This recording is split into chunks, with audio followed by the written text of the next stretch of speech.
රනිල් වික්‍රමසිංහලගේ කණ්ඩායමත් ඒ වගේම මහින්ද රාජපක්ෂලා කණ්ඩායමත් සමාජය තුළ මතයක් තහවුරු කරමින් යනවා. ලබන අවුරුද්දේ ඡන්දයක් එන්නේ නැහැ. තව අවුරුදු දෙකකට ඡන්ද නැහැ කියන මතයක් හදන්න. එතකටත් මේ මතය හදන්න උත්සාහ කරමින් යන්නෙම ඒගොල්ලන්ට ඡන්ද අවාසි නිසා අනෙක් පැත්තෙන් මැතිවරණයක් තිබ්බොත් ඒගොල්ලෝ පරදනවා කියලා ඒගොල්ලෝ දන්න නිසා. දැන් එක පැත්තෙන් ගත්තොත් මේ ලබන අවුරුද්දේ ඡන්දයක් නැහැ, තව අවුරුදු දෙකකට ඡන්ද නැහැ කියන කතාව පතුරව යන්නෙම පරාජයෙන් ගැලවීම සඳහා කියන එක තමයි අපි දකින්නේ. ඇත්තටම මේ වෙලාවේ රනිල් වික්‍රමසිංහල මහින්ද රාජපක්ෂලාගේ කණ්ඩායම් මේ ආණ්ඩුව ජනමතයට බය වෙලා තියෙනවා. ජනමතයේ ප්‍රකාශයටපත් වීමට බය වෙලා තියෙනවා. ඒ නිසා ඒගොල්ලෝ ජනමතයේ ප්‍රකාශයටපත් විය හැකි සියලු ක්‍රම වළක්වන්න නවත්තන්න උත්සාහ කරමින් ඉන්නවා. දැන් අපි දන්න එකක් තමයි පළාත් පාලන මැතිවරණය පවත්වන්න නැතු යන්නේ ඇයි? වෙන කිසිවක් නිසා නෙවෙයි. පළාත් පාලන මැතිවරණය පැවැත්වුවොතින් මේ මොහොතේ තියෙන ජනමතය ප්‍රකාශයටපත් වෙනවා. එතකොට ආණ්ඩුව සතු තියෙන ජනතාවගේ කැමැත්තේ ප්‍රමාණය දැනගන්න පුළුවන්කම ලැබෙනවා. අනිවාර්යයෙන්ම අපි කවුරුත් දන්නවා ජාතික ජන බලවේගයට විශිෂ්ට ජයග්‍රහණයක් ලැබෙනවා. රනිල් වික්‍රමසිංහල පරදිනවා. ඒ නිසා ජනමතයේ ප්‍රකාශයටපත් වී වළක්වන තීජ ක්‍රමය තමයි ඒගොල්ලෝ පළාත් පාලන ඡන්දේ පවත්වන්න නැතුව යනවා. ඒක ඉතා ප්‍රජාතන්ත්‍ර විරෝධී. නමුත් එහෙම කරමින් යනවා. ඊළඟට අපි කවුරුත් දන්නවා දැන් ආණ්ඩුව පාර්ලිමේන්තුවට ඉදිරිපත් කරලා තියෙනවා පනතක්. ඒ තමයි මාර්ගගත ක්‍රමවල සුරක්ෂිතතාවය පිළිබඳ පනත.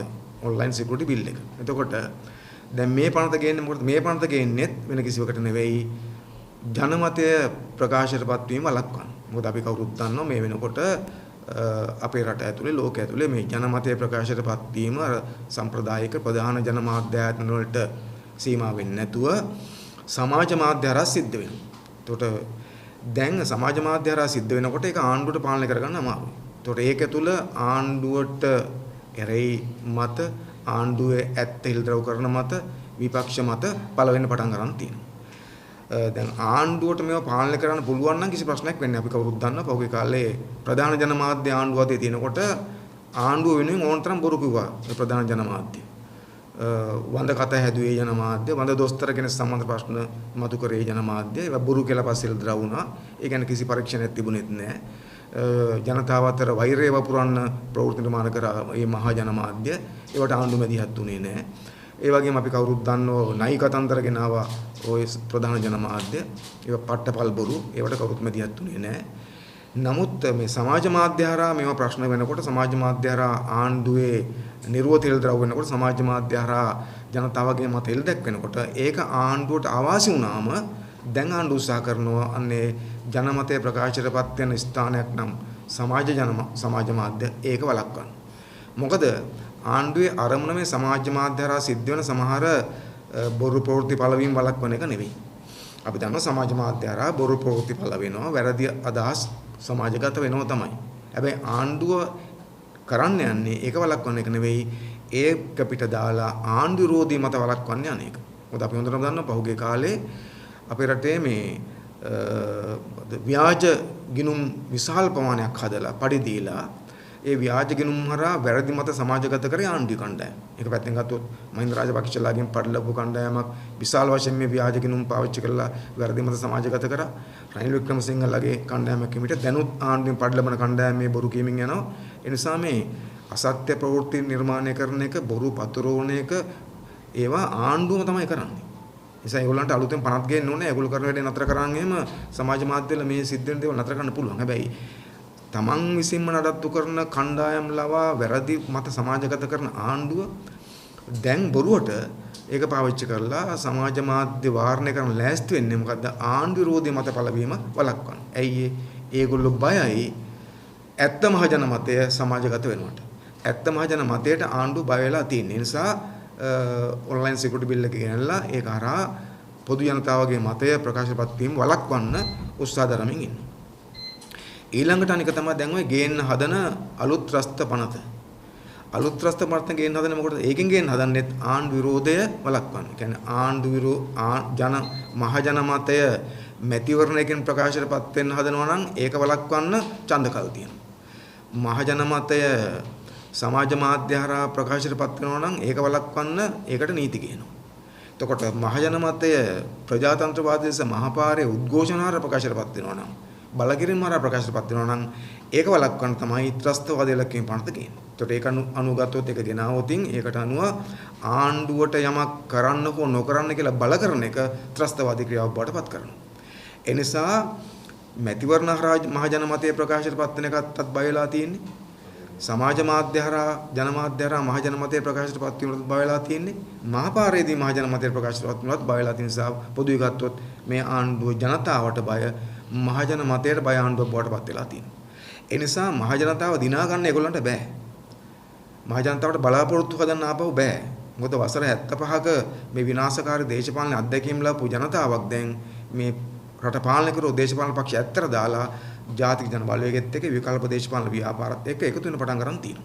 ඒ නිසා ඒකෙන් ඒගොල්ලන්ගේ පරාජය සිද්ධ වෙන නිසා තමයි මෙලෙස මේ ජනතාවගේ ජනමතයන් ජනතාවගේ අදහස් ප්‍රකාශයටපත් වීම වළක්වන්න විදුස්ථායන් ධර්මයෙන් ඉන්නේ. එතකොට ඒකට තමයි ඡන්ද කල් දාන්නේ.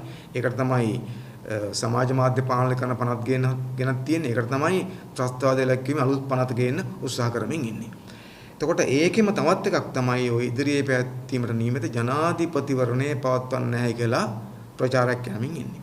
ඒකට ඒගොල්ලෝ දැනට ඒකට කියන දේ තමයි ජනාධිපතිවරණය පවත්වන්නේ නැහැ. ඒ වෙනුවට විධායක ජනාධිපතිකම අහෝසි කරනවා ව්‍යවස්ථාවකින් හෝ ව්‍යවස්ථා සංශෝධනයකින්. එතකොට ඒ බලතල පැවරන මේ පාර්ලිමේන්තුවට එතකොට ඡන්දයක් නැහැ ලබන අවුරුද්දේ. මොකද විධායක ක්‍රමය අහෝසි කරාම ජනාධිපති ක්‍රමය සඳහා ඡන්දයක් තියන්න ඕනේ නැහැ. ඊට පස්සේ පාර්ලිමේන්තුවට බලතල පැවරුනාම ඒ පාර්ලිමේන්තුව 2025 දක්වා තියෙනවා. එතකොට තව අවුරුද්දයකට ඡන්ද නැහැ කියන කතාව කියන්නේ ඕකත් එක්ක. එතකොට අපි හිතනවා ඒක එහෙම නෙවෙයි සිද්ධ වෙන්නේ කියලා. මොකද ප්‍රධාන දේ තමයි දැන් විධායක ජනාධිපති ක්‍රමය අහෝසි කිරීම සඳහා වෙච්ච අරගල ඉතිහාසය අපේ රටේ විධායක ක්‍රමය පටන් ගැනීමත් එක්කම තමයි තියෙන්නේ. ඒ නිසා අපි ගත්තොත් එහෙම කාලයක් අපි ජනතා විමුක්ති පෙරමුණ ලෙස අපි කවුරුත් හැමෝම මේ අපේ රටේ ප්‍රජාතන්ත්‍ර විරෝධී ඒකාධිපතියක් නිර්මාණය කරන විධායක ජනාධිපති ක්‍රමයට විරුද්ධව තමයි හිටියේ. සමහර විට සමහර අවස්ථාවල මේ අපේ රටේ පාලනය කරපු දේශපාලන පක්ෂත් ජනතාව රැවැට්ටීම සඳහා විධායක ක්‍රමය අහෝසි කිරීමට එකඟ වෙච්ච අවස්ථාව වුණා තමයි. අපි හොඳටම දන්නවා 1994 දී චන්ද්‍රකාන්ත කුමාරතුංග මහත්මිය මේ පොරොන්දු වුණා 95 ජූලයි මාසේ 15ට කලින් විධායක ක්‍රමය අහෝසි කරනවා කියලා. නමුත් කරේ නැහැ. ඊළඟට රනිල් වික්‍රමසිංහල පොරොන්දු වුණා. කරේ නැහැ. මහින්ද රාජපක්ෂ කීපටක් පොරොන්දු වුණා. කරේ නැහැ. නිසා මේ හැමෝම තමන් අතේ බලය නැති වෙලාවේ විධායක ක්‍රමය අහෝසි කරන්න පොරොන්දු වෙනවා. හැබැයි බලය ගත්තට පස්සේ ඒ කරේ අහෝසි කරපෙන්නේ වැඩි කරගත්තා. දැන් මේ විධායක ජනාධිපතිකම අහෝසි කිරීමේ යෝජනාව කරේ තියන් යන මහින්ද රාජපක්ෂලා වැඩ කරේ කොහොමද? අපි කවුරුත් දන්නවා අර 2001 පරිවාස ආණ්ඩුව කාලේ අපි මැදිහත් වෙලා විධායක ජනාධිපති ක්‍රමයේ බලතල ටිකක් හරි අඩු කරන 17 වෙනි සංශෝධනය සම්මත කරගත්තා. හැබැයි මහින්ද රාජපක්ෂ බලයට ආපු ගමන් මොකද කරේ? මහින්ද රාජපක්ෂ බලයට ආපු ගමන් කරේ තමයි 18 වෙනි සංශෝධනය ගෙනල්ලා නැවත විධායක බලයේ ජනාධිපතිවරයාට පවරගත්ත වැඩිපුරත් එක්ක. කලින් තිබුණා දෙපාරයි ඉල්ලන්න පුළුවන් එක පුද්ගලයෙකුට කියලා මහින්ද රාජපක්ෂ 18 වෙනි සංශෝධනයෙන් ඒක සම්පූර්ණ වෙනස් කළා ඕනෑම කාලයක් ඉල්ලන්න හදාගත්තා. නැවතත් අපේ රටේ දේශපාලන අස්තවරයක් වෙච්චලා අපි 19 වෙනි සංශෝධනය ගෙනල්ලා මැදිහත් වෙලා නැවත විධායක ජනාධිපතිගේ බලය කිසියම් ප්‍රමාණයක් අඩු කළා. ඊට පස්සේ මොකදුනේ? ගෝඨාභය රාජපක්ෂ ආවට පස්සේ ඒගොල්ලෝ නැවත 20 වෙනි සංශෝධනය ගෙනල්ලා ඒ බලතල ආපහු ගත්තා. ඒ නිසා මහින්ද රාජපක්ෂලා වැඩ කරලා තියෙන්නේ බලය හම්බෙච්ච හැම වෙලාවකම විධායක ජනාධිපතිකම අහෝසි කරන්නේ අඩු ගන්න එකේ බලතල පොඩ්ඩක්වත් අඩු කරන්නේ නැතුව වැඩි කරන්න තමයි වැඩ කරලා තියෙන්නේ. ඒකට එහෙම වැඩ කරපු මහින්ද රාජපක්ෂලට දැන් මේ විධායක ජනාධිපතිකම අහෝසි කරන හදිස්සියේ මතක් වෙලා තියන්නේ. අපි හොඳටම දන්නවා ඊළඟ ජනාධිපති ඡන්දයේදී අප නැතුව පරදින්න රාජපක්ෂලා. රාජපක්ෂලට අපේක්ෂකයෙක්වත් නෑ අඩු ගන්න එකට ඉදිරිපත් කරගන්න. ඒ නිසා ඒ ඡන්දේ රාජපක්ෂලා පරදින දේශපාලනයෙන් මේ අතු ගෑවිලා යන ඡන්දයක් බවට පත් වෙන නිසා ඒගොල්ලන්ට දැන් ඔයලා තියෙනවා ජනාධිපතිවරණයට මුහුණ දෙන්නේ නැතුව මේක මග ඇරලා යනවා. ඒත් ව්‍යවස්ථාවට අනුව ඡන්ද කල් දාන්න බෑ. අපි කවුරුත් දන්නවා. පළාත් පාලන ඡන්ද කල් දැම්මට පළාත් සභා නොතිය හිටියට මහමැතිවරණ ජනාධිපතිවරණ කල් දාන්න බෑ නොතිය ඉන්න බෑ. ඒ නිසා ජනාධිපතිවරණ අනිවාර්යෙන් තියන්න සිද්ධ වෙනවා. ඒතකොට ඒගොල්ලෝ කල්පනා කරනවා ඒකට මොන නොදී යන්න පුළුවන් එකම විසඳුම තමයි මොකක්ද එහෙනම් විධායක ජනාධිපති ක්‍රමය අහෝසි කරලා පාර්ලිමේන්තුවට බලය පවරගෙන පාර්ලිමේන්තුව හරහා පාලනය කරන එක. ඒතකොට ඒගොල්ලෝ හිතනවා අපි කවුරුත් විධායක ක්‍රමය අහෝසි කිරීම සඳහා කාලයක් තිස්සේ උත්සාහ කරපු නිසා විධායක ජනාධිපති ක්‍රමයේ අහෝසි කිරීමේ යෝජනාවක් ගෙනාවොත් ඒක අනිවාර්යෙන් ජනමත විචාරණයකට යන්න වෙනවා. පාර්ලිමේන්තුවේ සම්මත වෙලා ඒ ජනමත විචාරණයේදී අපි කාටත් සිද්ධ වෙනවා ඒකට පක්ෂපාතී වෙන්න නිසා විධායක ක්‍රමයේ අහෝසි කරලා අපේ පක්ෂපාතීත්වයත් අරගෙන අහෝසි කරගෙන මේ පාර්ලිමේන්තුව අරන් යන කල්පනා කරමින් තමයි ඉන්නේ. හැබැයි අපි හිතනවා ඒක එහෙම නෙවෙයි සිද්ධ වෙන්නේ කියලා. මොකද ඊට පැහැදිලි විධායක ජනාධිපති ක්‍රමයේ අහෝසි කිරීමකට අපි සම්පූර්ණයෙන් එකඟයි. ඒ ගැන කිසි විවාදයක් නැහැ. අපි ජාතික ජන බලවේගයේ අපේ ප්‍රතිපත්තිය ඒක. හැබැයි විධායක ක්‍රමයේ නිකන් අහෝසි ගන්න බෑ. මොකද ව්‍යවස්ථා සංශෝධනයක් නේ අපි හිතන අලුත් ව්‍යවස්ථාවක් හදන්න. මොකද විධායක ක්‍රමෙත් එක්කෙන් ගැට ගැහිච්ච ප්‍රශ්න ගණනාවක් තියෙනවා. ඒ ඔක්කොම සැපරිච්ච අපේ රට අලුත් ව්‍යවස්ථාවක් එන්න උන. එහෙම නැතු නිකන් විධායක ක්‍රම ඉස්සරහ පොඩ්ඩක් අහෝසි කරන එකක් එනවා කියන එක අපි හිතන්නේ අපි කවුරුත් පිළිගන්න එකක් නෑ කියලා. දෙවෙනි කාරණේ තමයි එම ව්‍යවස්ථාවක් ගෙනවත් විධායක ජනාධිපතිකම අහෝසි කරලා ඒකේ බලතල පැවරෙන්නේ පාර්ලිමේන්තුවට ඇමති මණ්ඩලයට සහ අගමැතිවරයාට නම් ඒ බලතල පැවරෙන්නේ මේ පාර්ලිමේන්තුවට නම් මේ ඇමති මණ්ඩලයට නම් මේ අගමැතිට නම් අපි හිතනවා ඒකට අපේ රටේ පුරවැසියෝ එකඟ වෙන්නේ නැහැ. ඇයි මේ ආණ්ඩුවේ ඇමති මණ්ඩලය මේ ආණ්ඩුවේ නායකයෝ මේ පාර්ලිමේන්තුවේ බහුතරය ජනතාව ප්‍රතික්ෂේප කරපු බහුතරයක්. රාජපක්ෂලාගේ ආණ්ඩුවට දැන් ජනවරමක් නැහැ. ආණ්ඩුව හදන ඡන්දියපු ජනයා මහපාට බහලා තමයි ගෝඨාභය එළෙව්වේ. ඒකෙන් පස්සේ ජනවරමක් නැහැ. මහින්ද රාජපක්ෂට අගමැතිකම දාලා පස්සට යන්න සිද්ධ වුණා. ඒ ජනතා විරෝධය නිසා. ඒ වගේම හිටපු ලොකු ඇමතිවරුන්ට ඇමතිකම් අත්හරින්න සිද්ධ වුණා. බැසිල් රාජපක්ෂට മന്ത്രിකමක් දාලා යන්න සිද්ධ වුණා. ඒ නිසා ජනතාවගේ විරෝධයට ලක් වෙච්ච මේ පාලනයක් දැන් මේ තියෙන්නේ. ජනතාවගේ ජනවරම අහෝසි වෙච්ච ආණ්ඩුවක් දැන් තියෙන නිසා ඒ ආණ්ඩුවට ඒ පාර්ලිමේන්තුවේ තියෙන බලයට විධායක ජනාධිපතිවරයාගේ බලය පවරන එක කිසිසේත්ම සාධාරණ වෙන්නේ නැහැ. ඒක ප්‍රජාතන්ත්‍රවාදී නැහැ. ඒක ජනතාවගේ කැමැත්තට විරුද්ධයි. ඒ නිසා අපි අනිවාර්යෙන් කියන දෙයක් මොකක්ද ආණ්ඩුවට අපි අවධාරණ කළා කියනවා. අපි ජනතාවටත් කියනවා මේගොල්ලෝ විධායක ජනාධිපතිකම අහෝසි කිරීමේ ව්‍යවස්ථාවක් හෝ සංශෝධනයක් ගෙනාවොතින් අපේ යෝජනාවක් තියෙන මොකද්ද? ඒ සංශෝධනයට අනිවාර්යයෙන්ම ඒ සංශෝධනය සම්මත වෙනකොටම මේ පාර්ලිමේන්තු විසිරීමේ යෝජනාවකුත් තියෙනවා.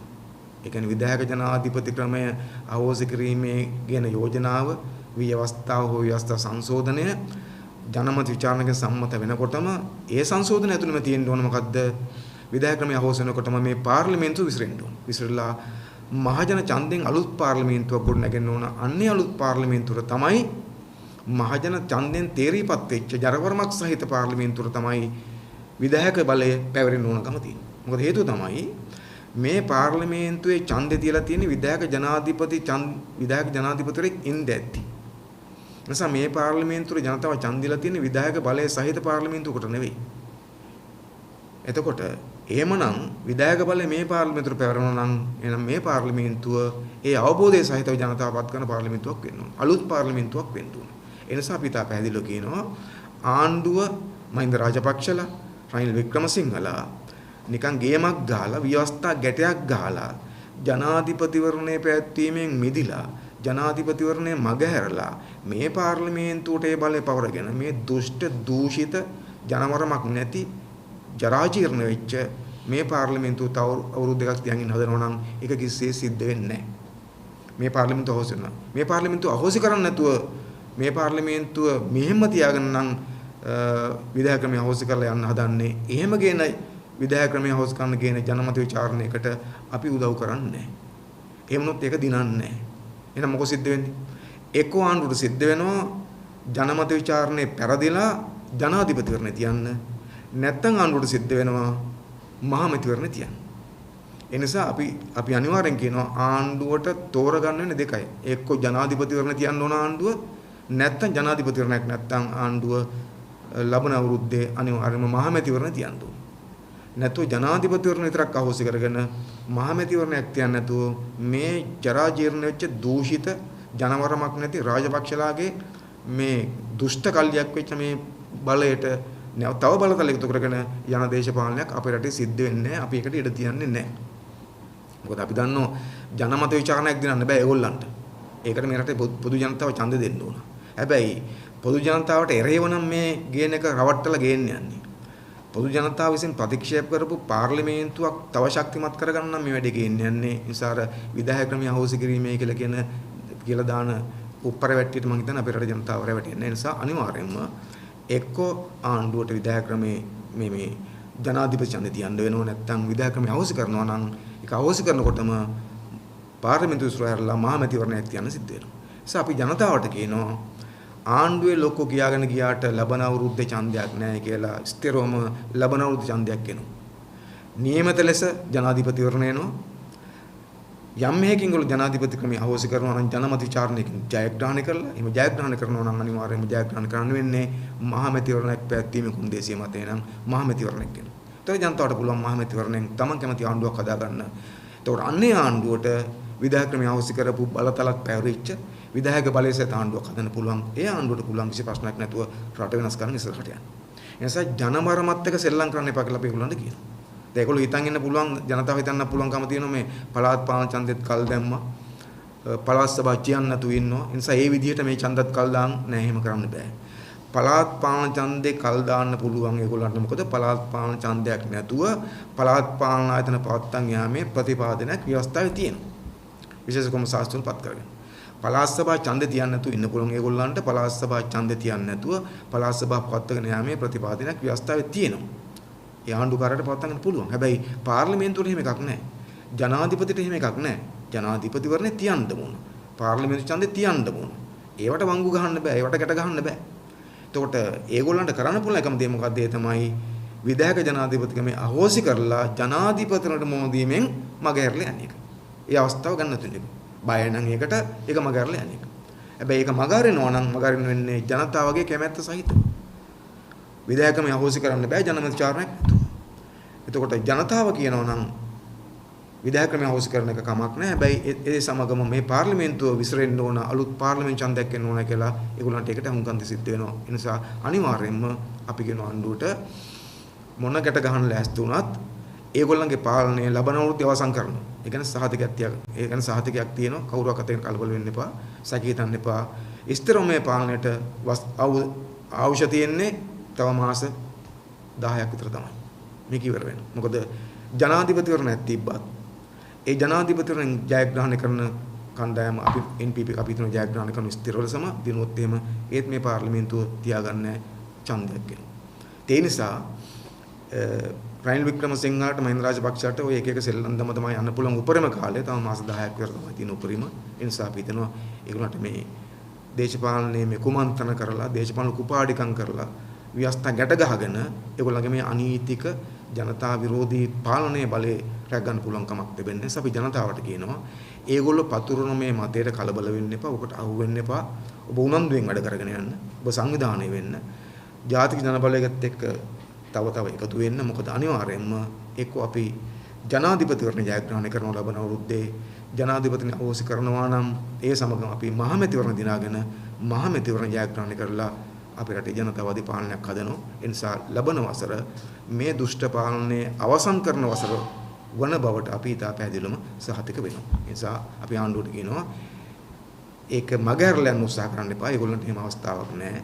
ඒ නිසා ජනතාවගේ බලය තියෙන නිසා රනිල් වික්‍රමසිංහ මහත්තයා තෝරගන්න තියෙන්නේ ඡන්දේ තියලා නම්බුකාර සහිතව පෙරදිලා යනවද නැත්නම් ඒවට වෙන ගැට ගහන්න ගිහිල්ලා අර ගෝඨාභය රාජපක්ෂ මහත්තයාගේ පාරේ යනවද කියන එක තෝරගන්න එක තමයි අපි හිතන්නේ රනිල් වික්‍රමසිංහ මහත්තයාට තියෙන්නේ. ඒ නිසා ජනතාවගේ පරමාධිපත්‍යයත් එක්ක ජනතාවගේ ප්‍රජාතන්ත්‍රවාදී අයිතියත් එක්ක ජනතාවට තමන් කැමති පාලනයක් පත් කරගැනීමේ අයිතියත් එක්ක සෙල්ලම් කරන්න එපා කියන අනුතරංගවීම අපි ආණ්ඩුවට රනිල් වික්‍රමසිංහට යගේ ගෝල බාලින්ට මේ මොහොතේ කරන. මොකද ජනතාවෙන් ඒගොල්ලන්ට විරුද්ධව ජනතාවෙන්නේ අද අලුත් පාලනයක් පිළිබඳ බලාපොරොත්තු සහගත. ඒ නිසා ඒ ජනතාව පරද්දන්න මේගොල්ලන්ට පුළුවන් කමක් නැහැ. ඒ නිසා අපි නැවතත් ජනතාවට අවධානය කරන්නේ මේ පතුරවන මතයට මේ පතුරවන මතය නිසා කවුරක්වත් නොමග යන්න එපා. ඡන්දයක් නොතිය අවුරුද්දයක් යන ඒගොල්ලන්ට බෑ. ලබන අවුරුද්දේ අනිවාර්යයෙන්ම ඡන්දයක් තියන්න වෙනවා. අපි ඡන්දයක් ගන්න ලෑස්ති කියන එක අපි අවධාරණය කරනවා. ඊළඟට මේ සමගම අපිට තියෙන වෙන කරුණක් පිළිබඳ අදහසක් දක්වන්න. මම තමනසල කවුරුත් දන්නා මේ වෙලාවේ ඊශ්‍රායල සහ පලස්තීන අතර ගැටුමක් තියෙනවා. ඉතින් මේ පිළිබඳව සමාජයේ විවිධ අදහස් මත ඉදිරිපත් වෙමින් තියෙනවා. ඉතින් අපි කල්පනා කරා ජාතික ජනබලයේ හැටියට අපි අදහස කියන්න ඕන කියලා. ඉතින් මේ පිළිබඳව විවිධ පාර්ශ්ව විවිධ අදහස් ඉදිරිපත් කරනවා. ඒවැ විවිධ අදහස් තියෙන්නේ.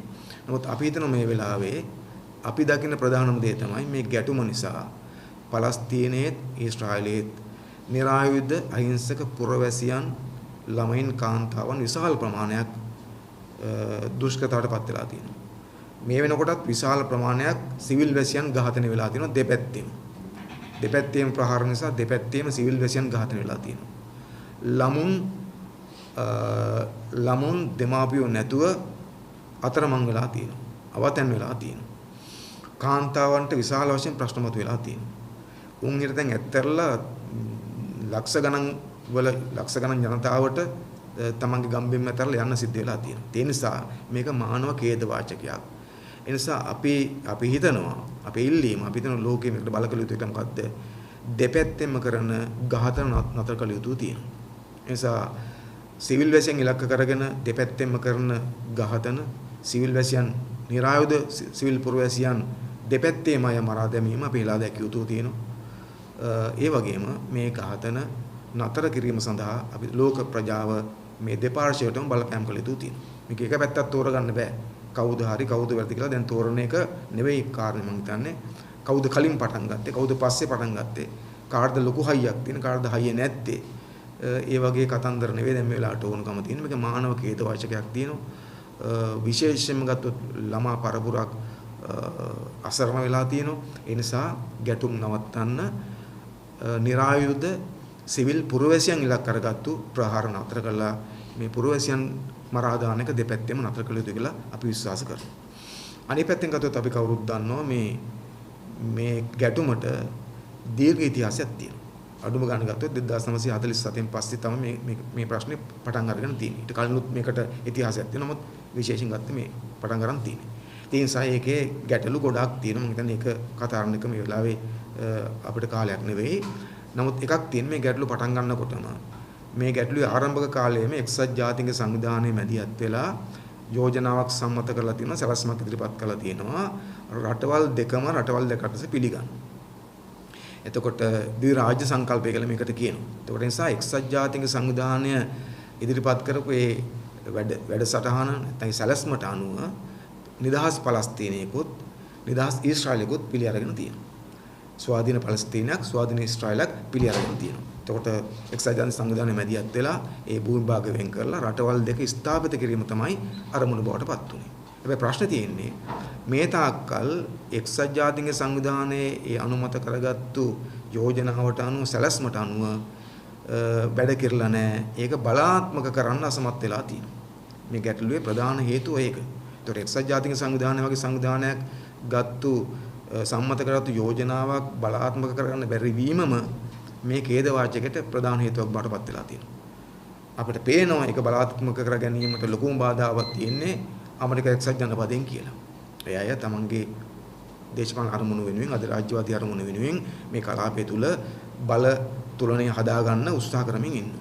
ඒ නිසා අපි හිතනවා දැනුත් මේ ගැටලුවට තියෙන විසඳුම තමයි ආරම්භක විසඳුම. පටන් ගන්න වෙන්නේ මොකෙන්ද? පටන් ගන්න වෙන්නේ එක්සත් ජාතීන් සංවිධානයේ ආරම්භයේදීම සම්මත කරගත්තු ද්විරාජ්‍ය සංකල්පයේ ක්‍රියාවට නගලා. ඒ කියන්නේ මොකද්ද?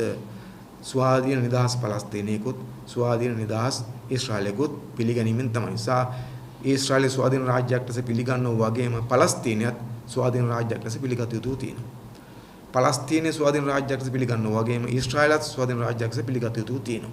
ඒතර ඔන්න ඔය ප්‍රතිපත්තිය මත කටයුතු කරොත් අපි හිතනවා මේ ගැටුම් निराකරණය කරගනිමින් රටවල් දෙකටම පවතින පුළුවන්කම් තියෙක නිසා මේ රටවල් දෙකම පිළිගනිමින් මේ ගැටලු විසඳා ගැනීමේ ප්‍රතිපත්තියකට යාම තමයි තියෙන්නේ. ඒ නිසා අපි හිතනවා මේ මොහොතේ ලෝක බලවතුන්ගේ වගකීම තමයි එක්සත් ජාතීන්ගේ සංවිධානයේ අනුමත වෙලා තියෙන මේ යෝජනාවට අනුව කටයුතු කරන එක. ඉතින් ඒ අතර අපි නැවතත් ඉල්ලීමක් කරන ලෝක ප්‍රජාවගෙන් සහ මේ සියලු පාර්ශ්වයන්ගෙන් සිවිල් පුරවැසියන් ඝාතනය වෙන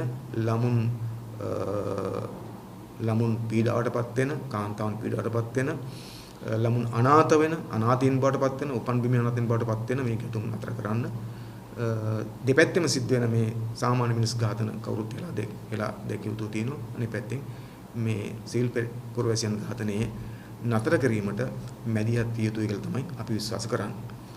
ওই කරුණු ටික තමයි තිබුණේ කතා කරගන්න. ඊට අමතරව අරණ සහෝදරී අදහස් ඉදිරිපත් කරාට පස්සේ අපි ගැටලු කතා කරමු.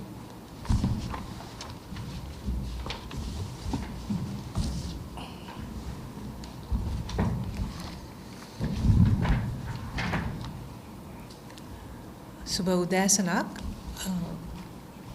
මේ වෙලාවේ කතා කළ යුතු මාතෘකාවක් ගැන අදහස් කීපයක් ඉදිරිපත් කරන්න මම බලාපොරොත්තු වෙනවා. අපි මේ අද පවතින සමාජ අර්බුදය ගැන කතා කරනකොට අපි බොහෝ දෙනෙක්ගේ වැඩි අවධානය යන්නේ පවතින ආර්ථික අර්බුදයත් ඒ ආර්ථික අර්බුදයට ගත යුතු ක්‍රියාමාර්ග පිළිබඳව. නමුත් ඒ වගේම ඒ හා සමානම ඉතාමත්ම බලවත් ලෙස අපේ සමාජයේ කඩා වැටීමකුත් මේ ආර්ථික අර්බුදයට සම්බන්ධ වෙන සමාජ කඩා වැටීමකුත් සමාජයේ එන්න අනාරක්ෂිත වීමකුත් අපිට දකින්න තියෙනවා. මේකේ විශේෂයෙන්ම අපි මතු කරන්න ඕනේ අත වශයෙන්ම දැන් විශේෂයෙන්ම කාන්තාවන්ට දරුවන්ට එරෙහි වර්ධනය වෙමින් තියෙන ප්‍රචණ්ඩත්වය. මේක අපි දකිනවා පවුල තුලත් වැඩ කරන ස්ථානවලත් එන්න මේ ආර්ථික පීඩනය නිසා අපේ තියෙන රැකගත යුතු සමාජ සම්බන්ධතා මේ සියල්ලටම එල්ල වෙන පීඩනයත් එක්ක මේ සමාජ සම්බන්ධතා කඩා වැටීම තුලින් ඒ සම්ප්‍රදායිකව අපිට ආරක්ෂාව ලබා දෙන ආරක්ෂිත යම්කිසි සම්ප්‍රදායන් බැදීම් සියල්ලම දුර්වල වෙමින් යනවා. මේකේ ප්‍රතිඵලයක් හැටියට විශේෂයෙන්ම සමාජය තුළ දුර්වල ලෙස හැඳින්වෙන හෝ බලය අඩු කණ්ඩායම් වලට මේ ප්‍රචණ්ඩත්වයට මුහුණ දෙන්න සිද්ධ වෙලා තියෙනවා. අපි ඒක දකිනවා හැම දිනයකම එන්න වර්ධනය වෙන බව. විශේෂයෙන්ම කාන්තාවන්ට, දරුවන්ට සහ ඒ වගේම වැඩිහිටි ප්‍රජාවටත් අපේ ජ්‍යෙෂ්ඨ පුරවැසියන්ටත් මේ ප්‍රශ්නයට මුහුණ දෙන්න සිද්ධ වෙලා තියෙනවා. ඉතින් ඒ නිසා මේ ආර්ථික අර්බුදය කියන එක අපේ ජීවිතවල සියලුම කොටස් වලට දැන් බලපාන්න පටන් අරගෙන තියෙනවා. සියලුම කොටස් විනාශ කරමින් යන බවක් පේනවා. මේ කිසිම දෙයක් ගැන සංවේදීභාවයක් හෝ තැකීමක් පවතින ආණ්ඩුවට නැති බවත් ඉතාමත්ම පැහැදිලි. එතකොට මේවා දරා ගන්න සිද්ධ වෙලා තියෙන්නේ පවුල් හැටියට, පුද්ගලයන් හැටියට විශේෂයෙන්ම අර්බුදයට පත්වෙච්ච සමාජයක් විසින්ම මේවට විසඳුම් හොයන්න බල කෙරෙනවා සහ ඒ වෙනුවෙන් ක්‍රියාත්මක විය යුතු ආයතන පොලිසිය වෙන්න පුළුවන්, ළමා ආරක්ෂක අධිකාරිය වෙන්න පුළුවන්, පරිවාසය වෙන්න පුළුවන්, කාන්තා අමාත්‍යාංශය වෙන්න පුළුවන්. මේ සියලුම ආයතනයත් දැඩි පීඩනයකට ලක් වෙලා තියෙනවා. ඔවුන්ට මෙවැනි ප්‍රශ්න වලට මැදිහත් වෙන්න අවශ්‍ය සම්පත්, අවශ්‍ය ඒ තාක්ෂණික සම්පත්, ඒ වගේම මානව සම්පත් එන්න දුර්වල වෙලා මේක මේ අද ඊයේ සිද්ධ වෙච්ච දෙයක්ුත් නෙවෙයි. කාලයක් තිස්සේ සමාජ ආරක්ෂණ පද්ධතියත් විනාශ කරපු ආණ්ඩු, විනාශ කරපු පාලකයන්ගේ නොහැකියාව නිසා අද වෙනකොට මේක බරපතල ප්‍රශ්නයක් බවට පත් වෙලා තියෙනවා. විශේෂයෙන්ම මතක් කරන්නත් ඕනේ ජාතික ජනබලවේගය පහුගිය සතියේ විශ්‍රාමික සහ වැඩිහිටි ජ්‍යෙෂ්ඨ පුරවැසියන්ගේ එකතුවක් මුණ ගැහුණා. ඔවුනුත් අපේ අවධානයට යොමු කරා ප්‍රශ්න රාශියක්. විශේෂයෙන්ම රාජ්‍ය සේවයේ විශ්‍රාමික පිරිසක් එක්ක අපි සාකච්ඡාවක් කරා. ඔවුන්ගේ වැටුප්, ඔවුන්ගේ පෙන්ෂන් පිළිබඳ ප්‍රශ්න 1997 සිට පවතින මේ ප්‍රශ්න විශේෂයෙන්ම අධ්‍යාපන ශාස්ත්‍රයේ ඒ ගුරු විදුහල්පතිවරුන්ට මුහුණ දීලා තියෙන ප්‍රශ්න නිසා අද ඔවුන් ඉතාමත්ම අසරණ තත්වයකට පත් වෙලා තියෙනවා.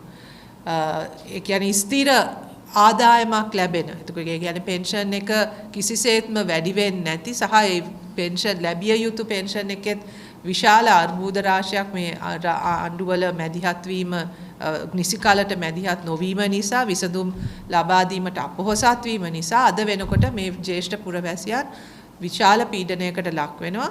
සහ ඔබ දන්නවා මේ වෙනකොට මේ ඒ ජ්‍යෙෂ්ඨ පුරවැසියන් කියන්නේ සෞඛ්‍ය විශාල වශයෙන් සෞඛ්‍ය ගැටලු වලට මුහුණ දෙනවා. සෞඛ්‍ය ශාස්ත්‍රයේ බිඳ වැටීමත්, සෞඛ්‍ය ශාස්ත්‍රයේ කඩා වැටීමත්, විශේෂයෙන්ම බෙහෙත්වල තියෙන ප්‍රශ්න නිසා ඔවුන්ට මේ මුහුණ දෙන්න සිද්ධ වෙලා තියෙන අර්බුදය තවත් තීව්‍ර වෙලා තියෙනවා. ඒ වගේම ඔවුන් ගත්ත ණයවල පොලි වැඩි වෙලා තියෙනවා. විශේෂ ජ්‍යෙෂ්ඨ පුරවැසියන්ට ලැබිය යුතු යම්කිසි විශේෂ සැලකිලි නොලැබෙන නිසාත් මේ ප්‍රශ්නේ එන්න අධික කියන්නේ තාමත්ම බරපතල තත්ත්වයකට තල්ලු වෙලා තියෙනවා. ඒ නිසාම ඔවුන් සාමාන්‍යයෙන් ඒ ජ්‍යෙෂ්ඨ පුරවැසියන් තමන්ගේ දරුවන්ට බරක් නොවි ජීවත් වෙන්න පුළුවන් වෙච්ච කට්ටියක්. නමුත් අද ඒ තත්ත්වය වෙනස් වෙලා ඒ දරුවන්ගේ පවුල් වලටත් ආර්ථික ගැටලු තියෙන වෙලාවක දැන් මේ ජ්‍යෙෂ්ඨ පුරවැසියන්ගේ බරත් ඔවුන්ටම දරා ගන්න සිද්ධ වෙලා තියෙනවා. මේ තුලිනුත් පවුල් අතරත් පවුල් තුලත් තව ප්‍රශ්න රාශියක් මතුවලා තියෙනවා. ඉතින් ඒ නිසා අපි දන්නවා මේ ඊ타මාත්ම දැන් එන මාසෙ වෙනකොට අයවැය ඉදිරිපත් වෙනවා. අපි හිතන්නේ මේ ආණ්ඩුවට ඒ අයවැය තුල මේ ජනතා ප්‍රශ්න වලට අවශ්‍ය විසඳුම් ලැබෙයි කියලා සහ මේ අයවැය තුල කිසි විටක අපි දන්නවා ඒ අයවැය තුල ඉදිරිපත් වෙන කාරණා ක්‍රියාත්මක වෙන්නේ නැහැ කියලා. නමුත් අපේ යුතුයකමක් තියෙනවා මේ වෙලාවේ අයවැයක් ගැනත් සාකච්ඡාවක් යන වෙලාවේ මේ කණ්ඩායමේ ප්‍රශ්න වලටත් ඉතාමත්ම ඉක්මනින් විසඳුමක් හොයන්න කියන එක ආණ්ඩුවට මතක් කර දීම. මම ඉංග්‍රීසියෙන් පොඩි කට් එකක් දෙනවා. Good morning. The NPP has called this press conference to bring to your attention several issues that are critical at this moment, particularly the government's efforts at this point to continue to disregard public opinion and to enter into a very destructive political future. It is very clear at this moment that this government, the Ranil Rajapaksa government, is extremely worried and extremely fearful of public opinion and of seeking public opinion, and are seeking to suppress people's democratic rights at every possible turn. This is a deeply unpopular government. There's no secret about it. This government has been rejected by the people for their nepotistic, patronage-based, arrogant political culture, as well as their inability to respond meaningfully to the people's economic and other problems. This is a failed government. This government has failed to resolve any problem that the citizens are facing in any meaningful manner. So rather than acknowledge that unpopularity and seek the public mandate, what this government is trying to do is to avoid any way in which the public can actually express their resentment and express their views about this government. This is happening in several ways. Already local government elections have been postponed. That these were due in March of this year. The local government elections have been postponed. The NPP has filed a case in the Supreme Court about this postponement, and we are hopeful that the judiciary will stand by the people of this country when they deliver their verdict, hopefully within this month or early next month. We continue to place our trust in the independence of the judiciary, and we are hopeful about the determination that the Supreme Court will deliver. But beyond that, the government is also, this deeply unpopular government, this government which has been rejected by the people of this country, at this moment is also attempting to spread rumors and also to demotivate people who are hopeful for a change and who are actually waiting for a change. We all know that 2024, a presidential election is due. And many people who are deprived of expressing their opinions and their views through the local government election, the vast majority of people are now looking forward and are hopeful at least about the their ability to engage in a presidential election and to deliver a verdict on this government. However, the government is spreading rumors and attempting at this point to create a discussion that rather than face an election, that they are prepared to abolish the executive presidency and thereby avoid holding an election even in 2024, and that for the next 2 years that there will be no further elections till 2025.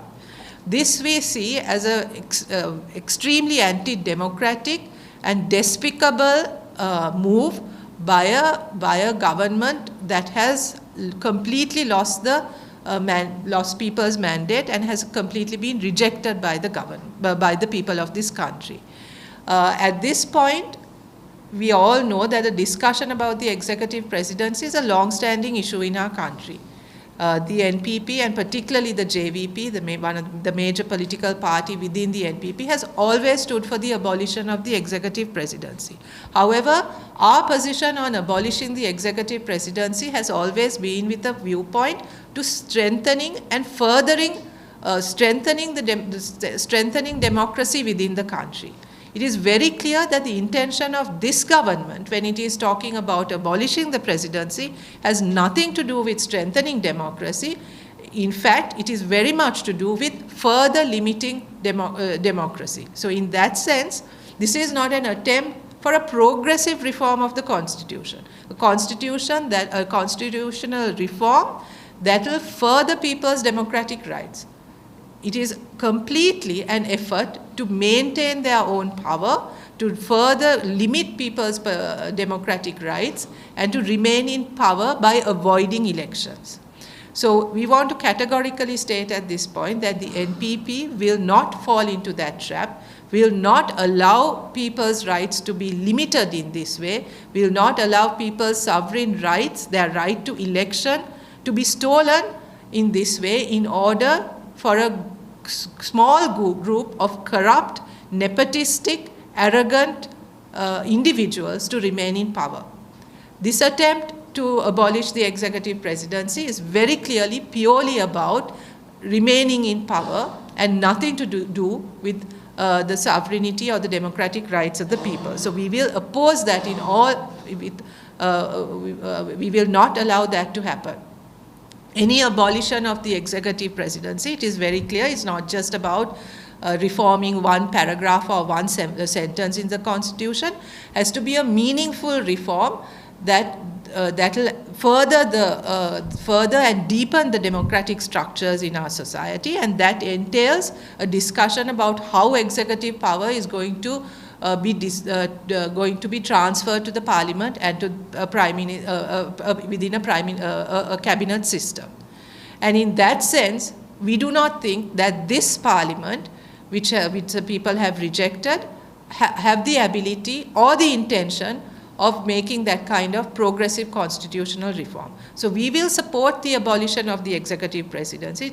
We have always been very clear that this country cannot sustain an executive presidential system. We have always stood for a parliamentary system. We will support the abolition of the executive presidency only if Parliament will also be dissolved, because we do not see that we will not support any kind of initiative which will seek to extend the life of this Parliament, which has been rejected by the people, or to extend Ranil Wickremesinghe's hold over the government of this country. Any attempt to do that through constitutional games, we will not tolerate and we will not support. So that is very clear. We want to make our position very clear to the people of this country. 2024 will be the opportunity you are seeking to change, to bring in a new political party of your choice to power.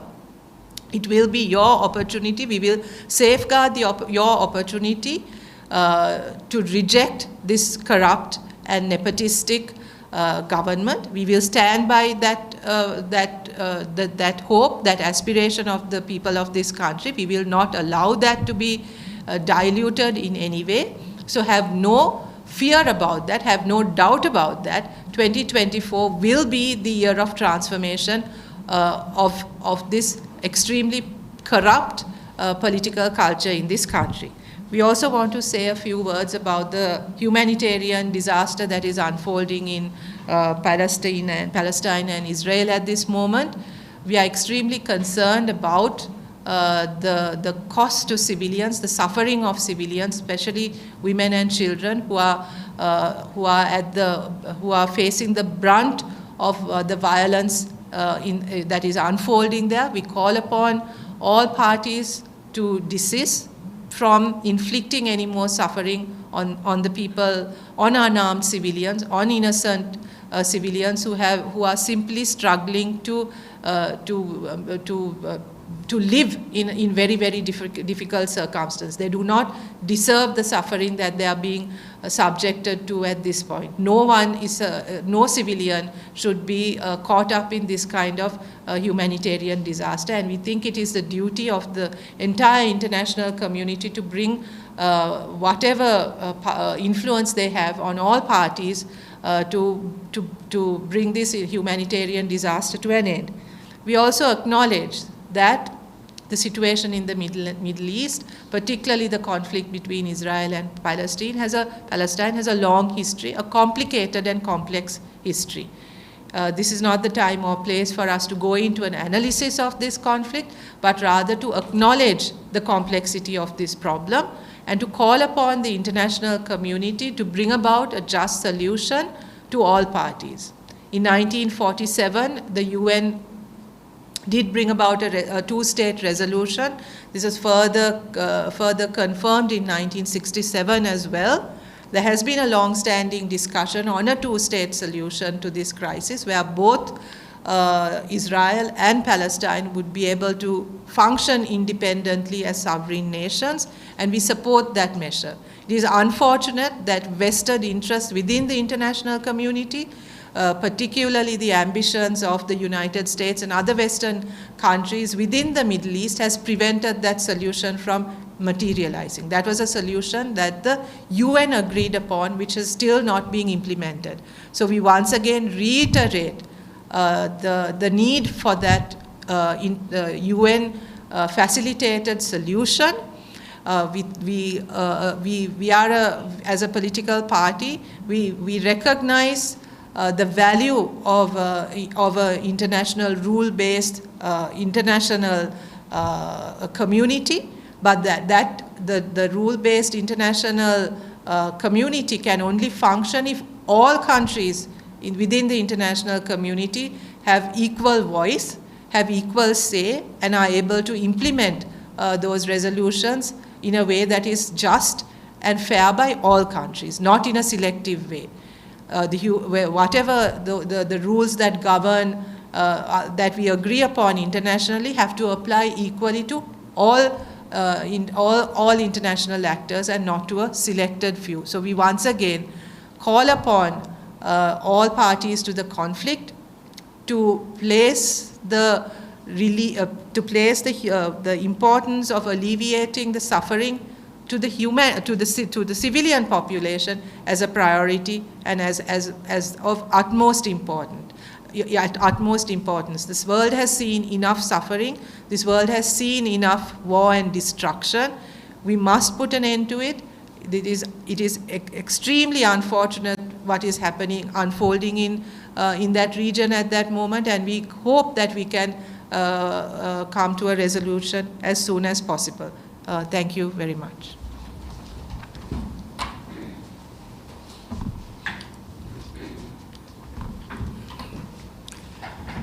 අපිට තිබුණ අදහස් ටික අපි ඉදිරිපත් කළේ. මිට අමතරව කිසියම් ගැටලුවක් තියෙනවා නම් අපිට කතා කරන්න පුළුවන්.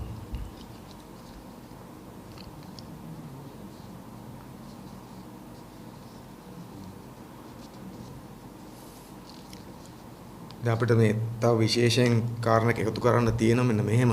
දැන් ඔය ඊශ්‍රායල පලස්තීන ප්‍රශ්නය එවිලි යනකොට ඒක දඩමීමා කරන එක පදනම් කරගෙන අපේ රටේ සමහර ඔය ජාතිවාදී කණ්ඩායම් සුළු කණ්ඩායම් සමහර පුද්ගලයෝ මෙහෙත් එක ජන කණ්ඩායම් වලට එරෙහි මත පළ කරන්න උත්සාහයක් තියෙන බව පේනවා. මොකද මීට කලිනුත් ඒ වගේ අය වෙනි ජාතිවාදී ප්‍රකාශ කරලා ජාතිවාදී ගැටුම් නිර්මාණය වෙන විදිහට වැඩ කරලා අපේ රට වෙච්ච විනාශය අතිවිශාලයි. පෞගේ කාලේ ඒගොල්ලෝ සැඟවිලා හිටියේ. නමුත් දැන් ඒ හැංගිච්ච බලවේග ආපහු මේ තත්ත්වයන් පාවිච්චි කරගනිමින් සමහර මුස්ලිම් විරෝධයන් හදාගනිමින් ඒ විදිහට අර මේ දූෂිත පාලනයට වාසි වෙන විදිහට සමාජගත වෙන්න උත්සාහ කරන බවක් පේන්නත් තියෙන නිසා අපි ජනතාවට අපේ රටේ ජනතාව ඉල්ලීමක් කරන්න ඕනකම තියෙනවා. ඊශ්‍රායලයේ පලස්තීනයේ ප්‍රශ්නය ලෝක ප්‍රජාව මැදිහත් වෙලා ඒ රටවල කැමැත්තත් එක්ක විසඳගත යුතු ප්‍රශ්නයක්. ඒතකොට මේ ප්‍රශ්න පදනම් කරගෙන වෙනත් රටවල ගැටුම් නිර්මාණය කරනවා නම් ඒක අතිශය බරපතලයි. ඒ නිසා ලංකාවෙත් කිසියම් හෝ පුද්ගලයෙක් හරි කුඩා කණ්ඩායමක් හරි ඒවා පදනම් කරගෙන රට තුල කුමන හෝ ජන කණ්ඩායමකට එරෙහිව ජාතිවාදී ලෙස කටයුතු කරනවා නම් ජාතිවාදී අවුස්සන කටයුතු කරනවා නම් උන් පීඩාවට පත් කරන කටයුතු කරනවා නම් ඒක වැළැක්විය යුතු තියෙනවා. ඒ පිළිබඳවත් අපේ රටේ ජනතාව කල්පනාවෙන් විමසිල්ලෙන් සිටිය යුතුයි කියලා අපි විශ්වාස කරනවා. අපි ඉල්ලීමක් කරන නිසා ඒවා පදනම් කරන් අපේ රට තුල කුමන හෝ ජන කණ්ඩායමකට එරෙහිව නැවත ප්‍රචණ්ඩකාරී නැත්නම් පීඩාවටපත් කරන මතපල කිරීම හෝ ක්‍රියාමාර්ග වලට ඉඩ තියන්න එපා කියලා. හරි එන බොහොම ස්තුතියි.